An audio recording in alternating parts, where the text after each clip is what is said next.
Since I had a few smartasses try me the last time I made one of these videos, this bit's for you before you start to get any funny ideas.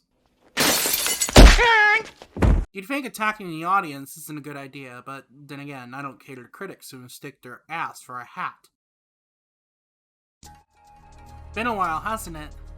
For this video, we're gonna get pretty technical, but don't worry. I'll leave notes at the bottom of the screen, links to YouTube videos that'll help explain more complex concepts if need be. Also, if you're looking for a more detailed technical description of how PBR works, this isn't the video for you.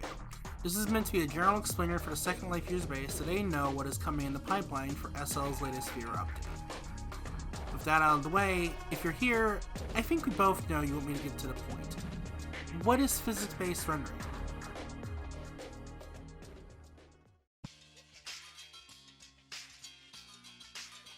Before we can get into the what, we need to know the who and why.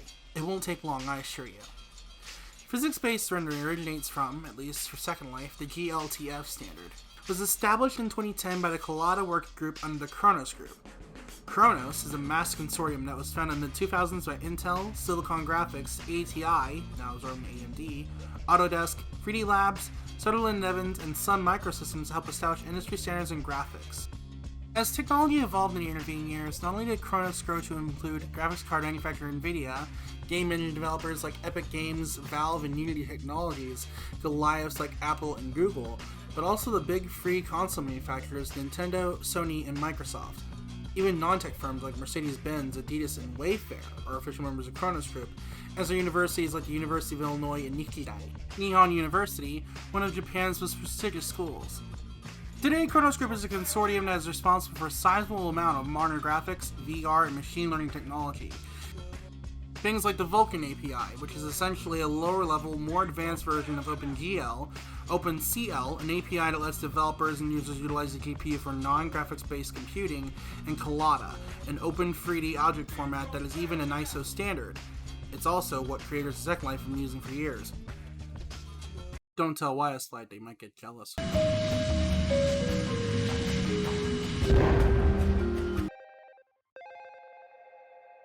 That aside, Chronos developed GLTF to establish a standard for modern materials rendering in 3D environments.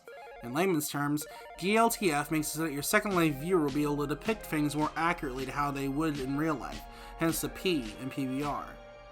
The way it works in detail is way over my head, and I recommend watching this video if you want to get into the nitty-gritty, but the gist of it is, for most of us in SL, Second Life's PBR support utilizes the metallic roughness workflow, which consists of 5 different textures, 2 of which you're probably already familiar with. These are base color, or diffuse, normal, metallic, roughness, and ambient occlusion. Base color, or diffuse, as we're familiar with being called in the old renderer, defines the RGB colors that make up a texture. Normal, which serves the same purpose as the old renderer's normal, but instead of using OpenGL type normals, uses what is called mixed T-space normals, which brings Second Life into compliance with GLTF. Normal maps for the layman essentially serve as a way for the computer to know how the light should be reflected off of part of an object, without having to sacrifice processing power and VRAM for a more complex mesh. Metallic, roughness, and ambient occlusion share the same map but utilize the blue, green, and red channels of that map for their individual features. Metallic is very straightforward and simply defines whether a part of a mesh is metallic or not, be it a 1 or a 0. Roughness defines how diffuse the surface is in regards to reflections.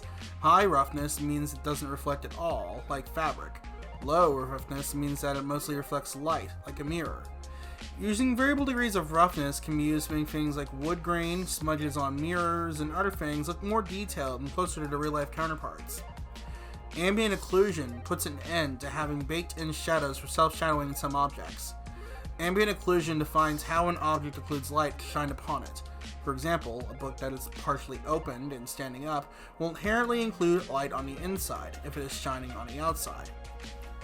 Now, before people get worried, this doesn't mean that old ALM, or as it's technically called, Blend Fong shading, is going anywhere. Interesting fact, Blend Fong was created by Jim Blin, which was in turn adapted from the late Bui Tuong Fong's shading technique.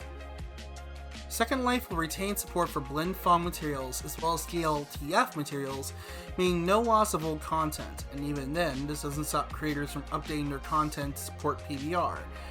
And if they've been using tools like Substance Painter, they've probably already got the materials ready to be uploaded to Second Life once it goes live.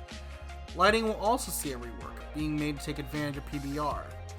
However, the older shading method, dating back to the dawn of SL, will be sunset, along with 32-bit support.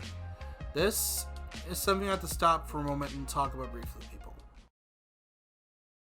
One thing our older users, and especially those who are tech illiterate, will probably not get is that technology, much like time, stops for no one. This is the reality of our modern world. The technology we use must evolve with the times as things continue. I know I'm preaching to the choir of 32-bit support, but I want this to be something people can clip and come back to. Things are improving in SL. They're getting better, in more ways than one. But we can't do that if we dig heels in the ground and refuse to march along with the rest of not just the industry, but the world at large. And some of these changes require sacrifice. As an autistic person, change is something I don't take well to, especially big ones. But it's a part of life. That old laptop of an older entry-level NVIDIA GPU that got you through college in 2014 isn't going to cut it anymore. Same with the old desktop you got from a school district selling off old kit that your son slapped the GTX 760 into. There are affordable, decent PCs these days with the power needed to run SL well enough for the average user.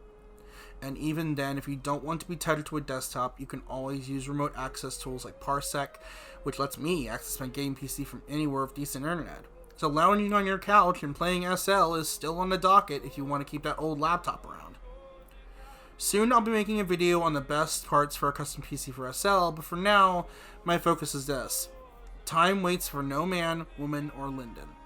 We do not have the luxury of Soji Yamakawa. We cannot rest on our laurels lest the world leave us to die. The last thing I want to do is shit-talk someone who doesn't know any better in this aspect. Hence why I've been courteous on this matter with my fellow residents. I came from humble beginnings PCs myself, so I entirely know how it is using SL with a shitbox laptop.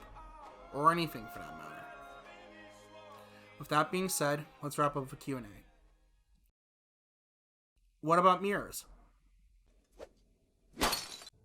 In all seriousness, Linden Lab is aware of the demand for working mirrors in SL, be it in homes, cars, or in artistic displays.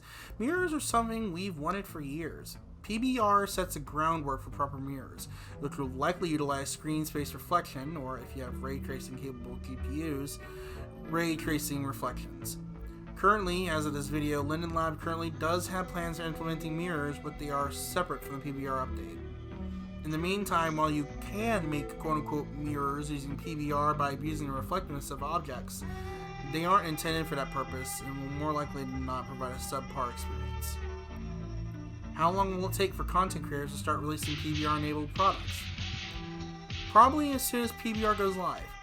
Unlike FitMesh and the sort, content creators, if they were using software like Adobe Substance Painter, will already have PBR textures ready to be merged into a GLTF package for upload. Then simple as releasing an update for the marketplace or through point-of-sale services like CastEvent. Are there any other things coming out of the PBR update? Yes! Linden Lab is actually going to roll out updated textures for Linden Terrain, giving mainland a lot more appeal. Or any land for that matter. Please come to the mainland, I swear to flying penis statues are gone. There will also be performance improvements, as with the rework of lighting and introduction of PBR, a lot of performance improvements will be introduced, as part of both Linden Lab's changes to rendering pipeline and to implement GLTF compliant PBR support, as well as part of Linden Lab's ongoing Love Me rendering pipeline optimization. Post-editing Nadoka here, just want to let you know that I'm a fucking idiot, and on top of being late with this fucking video, I also forgot one important thing. The PBR update introduces reflection probes, which act as a component to the greater improvements to reflections in Second Life. These reflection probes more or less act in the same way as a 360 snapshot viewer, except they provide a reflection map for objects in a nearby area around the probe. This serves as a easy way for you to set up reflections in rooms and the sort for things that may use reflections like mirrors or glass or things like that. They don't act in the same way as mirrors proper and aren't real-time. However, real-time reflections are present, but they aren't supposed to be used in lieu of mirrors due to their high performance cost. That being said, back to the video. Am I supposed to be able To handle PBR. If you have a computer manufactured in the past 5 years, chances are yes, you'll be able to run SL at the usual expected performance of your machine, if not more. On screen are what I consider to be the modern minimum and recommended specifications for Second Life, at least at this time. If you don't meet the requirements above, I recommend upgrading when you can. Priority should be placed on the CPU, as due to Second Life's CPU-bound nature, you are likely to encounter better performance with a CPU upgrade, albeit with diminishing returns to outpace your other hardware. Will I need to update my VR immediately after the release of PBR? Chances are yes. I don't know the current effects that renderer has on PBR objects, but chances are they won't appear properly. And the longer you go without PBR support, the more likely your viewer will be unable to properly render content in the world. Linden Lab announced that they had begun to roll out PBR across Agni in release channels, such as Blue Steel and Latiger, or Latigra, or whatever you want to call it. I cannot stress this enough that for the time being, unless you know what you're doing, don't go using PBR just yet. Taking PBR objects from a simulator that does support them to one that doesn't could raise all sorts of hell on the server end, including corrupting the object itself beyond repair. This is very risky, and there are also still outstanding bugs, which you can see on screen. Linden Lab has stressed this beyond belief. If you have an issue, be it as a creator or as an end user, report it to Jira. Don't work around it, report it immediately to Linden Lab.